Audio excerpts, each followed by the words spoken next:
Good morning po. Magandang umaga, magandang hapon, tanghali, magandang gabi, good evening po.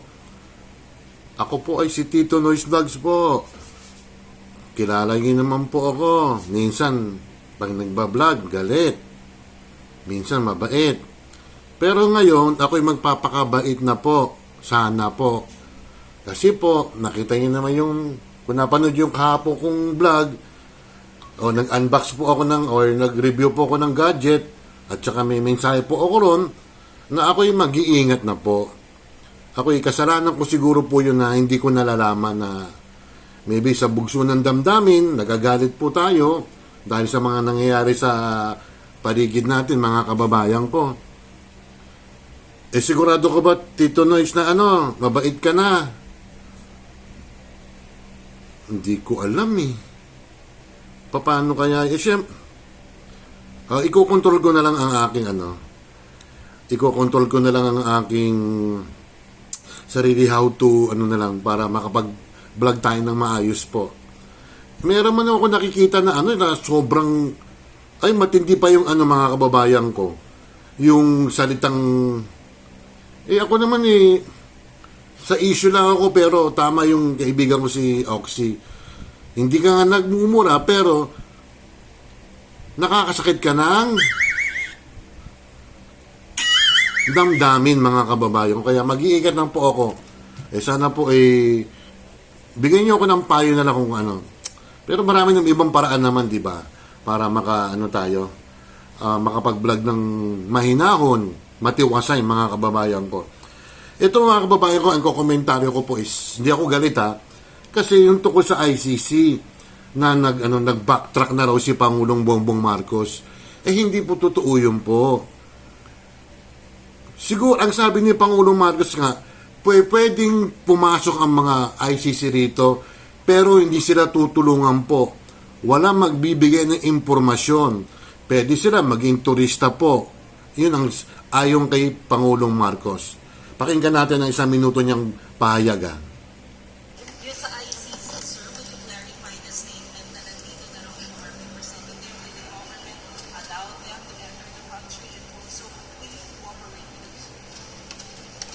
Let me say this for the 100th time.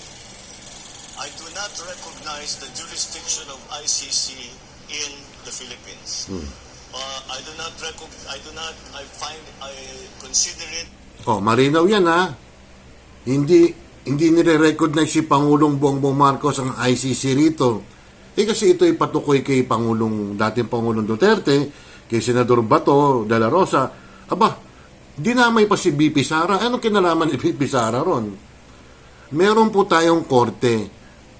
May Supreme Court tayo, may lower court po tayo, Kung sakali man talagang nagkasali si Pangulong Duterte, so be it nga. Dito natin hahatulan si Pangulong Duterte.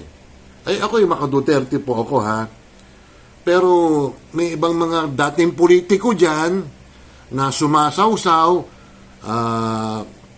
parang gaslighting pa, tago natin sa pangalan Trillanes na ewan ko, ang political career mo is abante pa. Ang balita ko, tatakbo ka mayor sa 2025 sa Caloocan Wala, hindi ka mananalo rin. At tayo naman mga unit team, ewan ko kung may unit team pa. Ako, sinusuportan ko pa rin si Pangulong Marcos Pag may mga tama siyang ginagawa, saludo ako sa kanya. Pero pag may mga kamalian, ibang usapan na yan. As a threat to our sovereignty.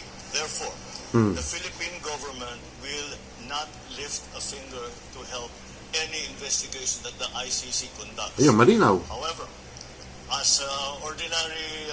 malinaw hindi tutulong ang gobyerno natin sa ICC na yan, Hindi tutulong kasi parang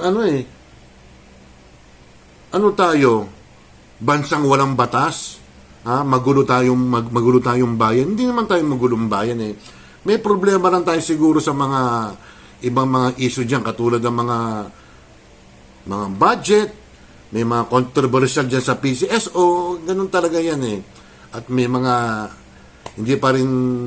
taong hindi pa rin gumagawa ng mabuti. may mga masasamang loob pa rin dyan, natural yun. Sa ibang bansa nga, mas matindi pa ron, di ba? The people, they can come and visit the Philippines. Pero hindi kami tutulong sa kanila. In fact, pinapantayan namin sila. O, turista. Pwede silang maging turista rito. Pero pag pumunta sila sa mga ibang ahensya ng gobyerno, nag-instruct na si Pangulo Marcos, huwag yung i-entertain. Sa oras na i-entertain nyo, yari kayo kay Pangulo Marcos niyan. O, at saka yung mga DDS naman, nakatulad ko, huwag naman natin huhusgan si Pangulo Marcos. Magkaibigan pa rin ang mga Duterte at saka mga Marcos, ha. Ultimo nga si Senador Amy Marcos, mas kampi pa sa mga Duterte. Diba yung si Romualdez, binanatan niya, no? Ang sabi niya, bakit? Marcos ba siya?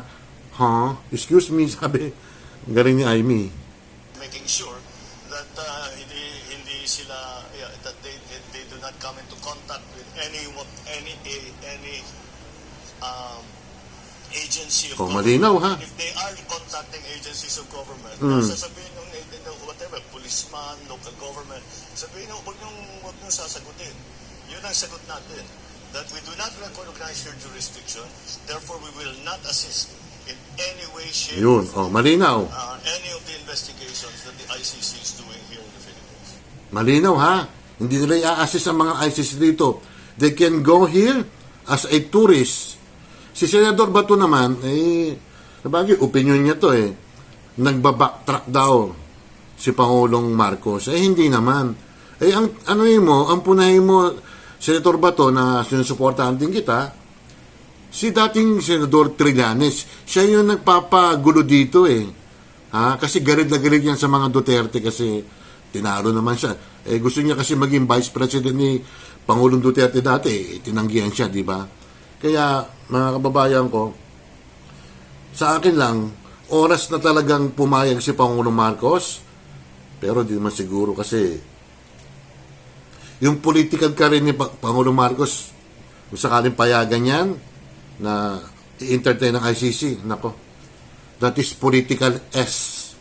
Ayoko sabihin yung S na yun, baka pagalitan na naman ako ni Lolo. Basta, malinaw na hindi nila i-entertain ang mga pupunta nitong mga taga-ICC. Meron tayong batas dito. Meron tayong rule of law pa sa bayan natin. Maraming salamat sa iyo, Pangulo Marcos, na malinaw na talaga na hindi ka makikialam dito sa mga, at sinabi mo na walang magbibigay ng mga impormasyon. Maraming salamat sa iyo, Pangulo Marcos.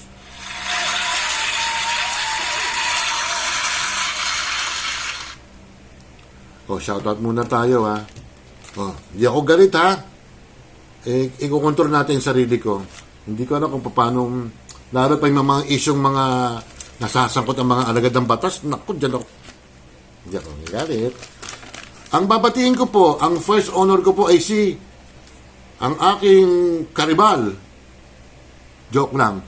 Si Oxy Stab, Ate Ruby Vlog, Cherry Papi's Adventures, Shinjin Vlog Official, Michi Tigerfield, Shirley Mendrano, Jane Barona Vlog, Coach MB, Doc Juday, Mamlin Official, Amlena Vlog, Tessa Bala, Nanay Eva TV, Juban De Motorista, Calabasa, Principal King, Mayang Vlogs, Eldon, SK Vlog. Eldon, congratulations sa iyo, ha. Alam mo na kung ano yan, ha. Baka naman. Red SK Jamming Vlogs, A Heart Purple ng Singapore, Junito Marinado, Mayreti Sanchez, Kapitek TV, Remy Palulino, Tony Marsan, Lisel Easy Mix, The Wigay Angel Mix Vlog, si Kathleen Angel, welcome back sa Hong Kong, ha. Sino ba to? Chabs, El Latina, De La Cruz, Arlene Hugs, Casablanca, Jessa Marie, 23 Vlogs, Baby Yashi, Eunice and Burgess Tante, Maros TV, Food Trip, Ranger TV, Guwapong Lalaksot, Jane, Jana Mix Vlogs, Benji Sanchez, Opa, Angeline Ranganso ng New Zealand, Dems Cake, Sweet Tea Cake Channel, Nuna Wonder PH, Jurens Vlogs, Ella Kimo, Cindy Mini TV, Iris Neris Channel, Jaliyab, Saudi Arabia, Daryl Ricarte ng Israel, Evelyn Orase, Evelyn Official, Simply Grace, Ate Isabel, and Tess Madulina, Nila Laresma Lorciano. Belated happy birthday, Nina. Ha? Thank you very much. Ha? Marites Coho, Ojos TV, Tita Marie, Angie of San Francisco, Pwede Albino, Kabater Naga, Rosebud Adventure, Family Flower Vlogs. Ano ba to? Sino to?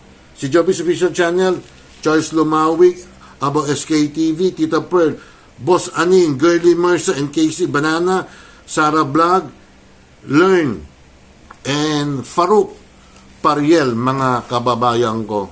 Ang mabait na ako, ha? Mabait na.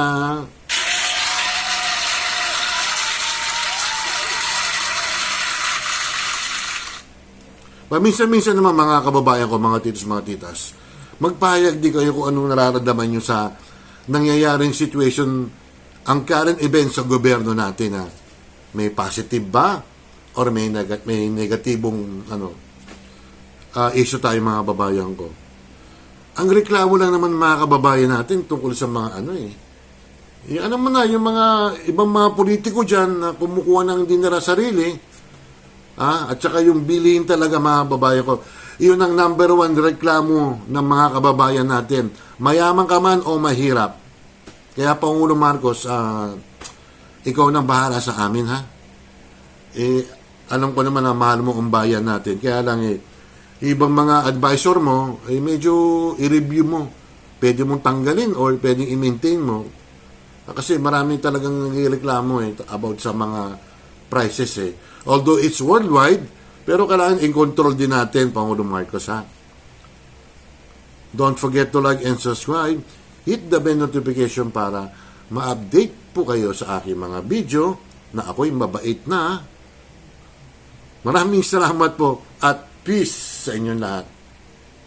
Bye!